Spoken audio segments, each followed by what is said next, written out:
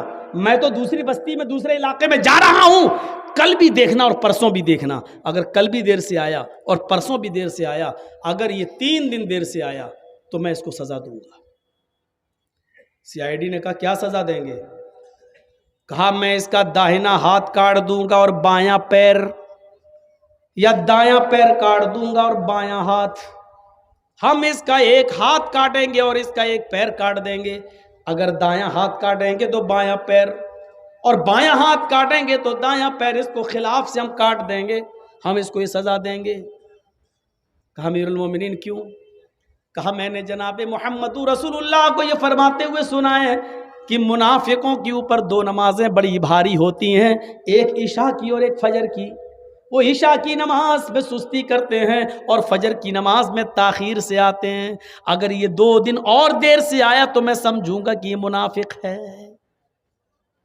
3 دن اگر مسجد میں دیر سے آیا تو میں سمجھوں گا کہ منافق ہے. ایک وقت کی نماز چھوٹی تھی, وہ بھی ایک رکعت.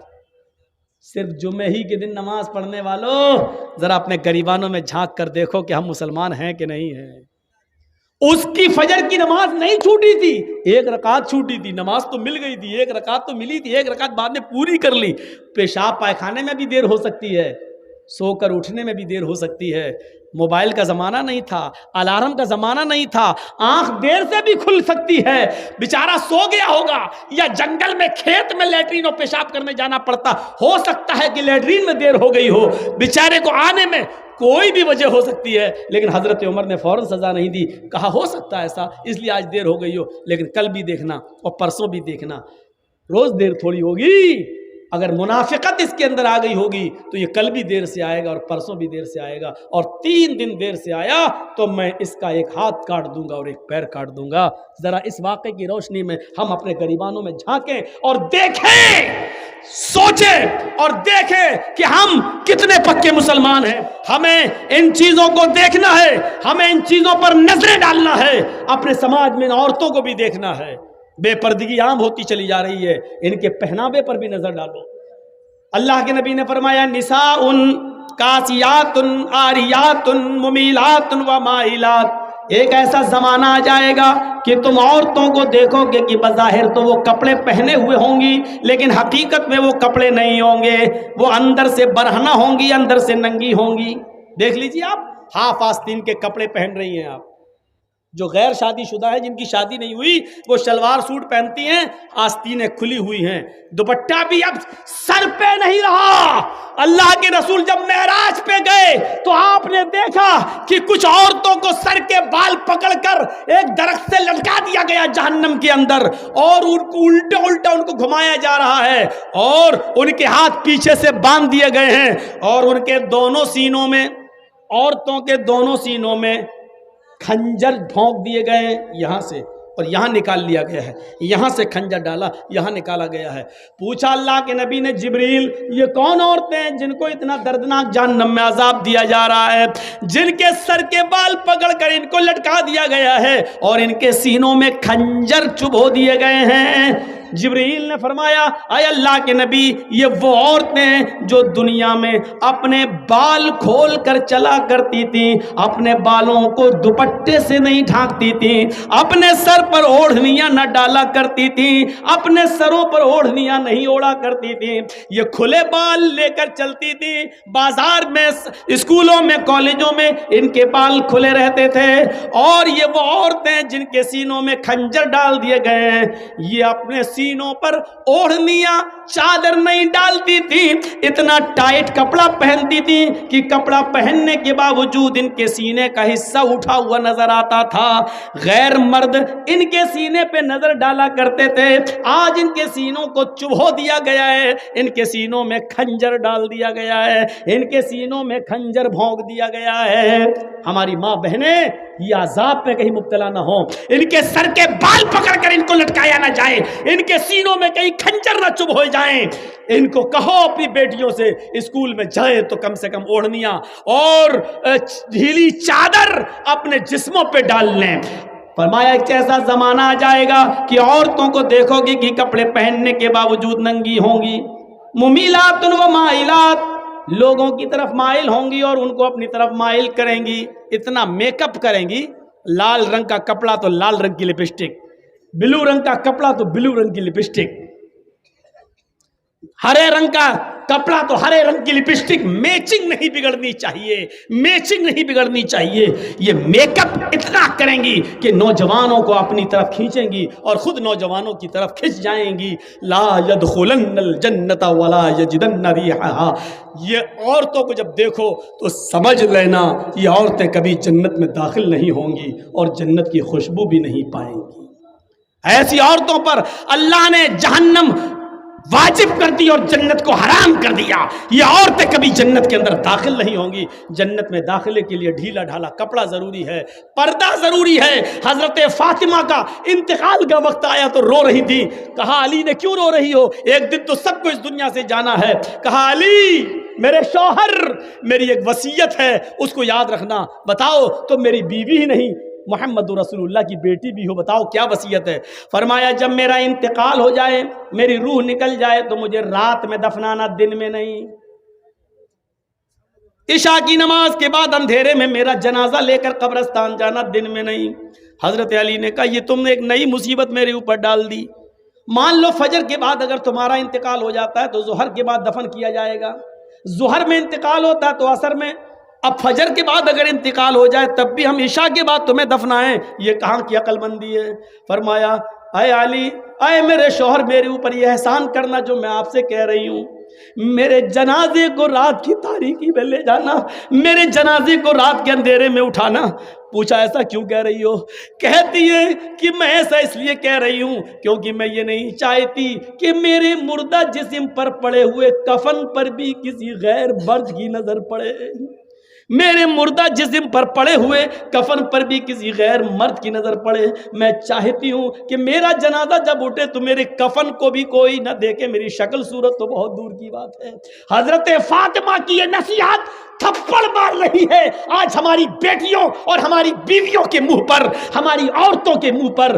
غور کریں، مرنے کے بعد کوئی نکاح نہیں کر سکتا ہے، مرنے کے بعد کوئی کسی سے دلچسپی نہیں رکھتا ہے، کتنی خوبصورت لڑکی کیوں نہ زمین پہ پڑی ہو، اگر مر گئی تو اس کی طرف کوئی انٹرسٹ نہیں لیتا ہے۔ لیکن حضرت فاطمہ کیا کہہ رہی ہیں کہ میرے انتقال کے بعد میرے مرے ہوئے جسم پر پڑے ہوئے کفن پر بھی کسی غیر مرد کی نظر نہ پڑے۔ ایک طرف اس پردے کو دیکھیے اور ایک طرف ہمارا سماج، ہماری سوسائٹی، اور اس سوسائٹی میں گھومنے والی آوارہ گائیں۔